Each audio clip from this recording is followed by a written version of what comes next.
Deux nappes d'hydrocarbures d'une surface totale de plus de 150 km² ont finalement été repérées près des lieux du naufrage du Grande America. Elles pourraient toucher les côtes françaises d'ici une dizaine de jours, selon les spécialistes du CEDRE.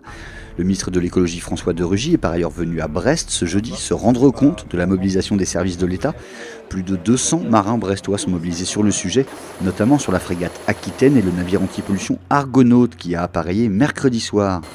Le Grande America a fait naufrage dans le golfe de Gascogne mardi à la suite d'un incendie, avec à son bord 2000 véhicules et 300 conteneurs, dont 45 de produits dangereux. Les supporters brestois sont furieux et ils le font savoir. La décision de la préfecture du Morbihan de leur interdire le déplacement à Lorient samedi pour le derby breton de Ligue 2 de football ne passe pas. Les deux principales associations de supporters appellent donc leurs membres à s'y rendre quand même. Ils ont d'ailleurs reçu le soutien de plusieurs joueurs mécontents de ne pouvoir compter sur leur public. Show d'ambiance en perspective. Jour de fête, mais aussi de galère pour les supporters rennais. Ils étaient 6000 à être attendus ce jeudi soir à l'Emirates Stadium, à Londres, pour le 8e de finale retour de la Ligue Europa contre Arsenal.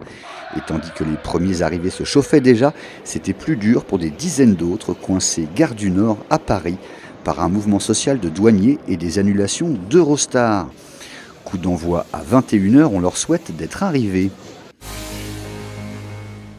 Un homme de 60 ans est porté disparu depuis ce jeudi matin à Plonéour-Lanverne dans le Finistère à la suite de l'incendie de son pavillon.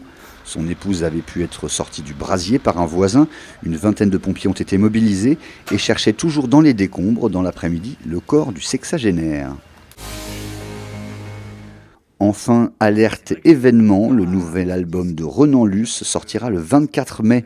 Un album mélancolique et malicieux sur fond d'orchestre, pour lequel le Morlaisien a reçu le télégramme chez lui, à Saint-Jean-du-Doigt. Son interview est à retrouver ce vendredi dans le Télégramme et sur letélégramme.fr.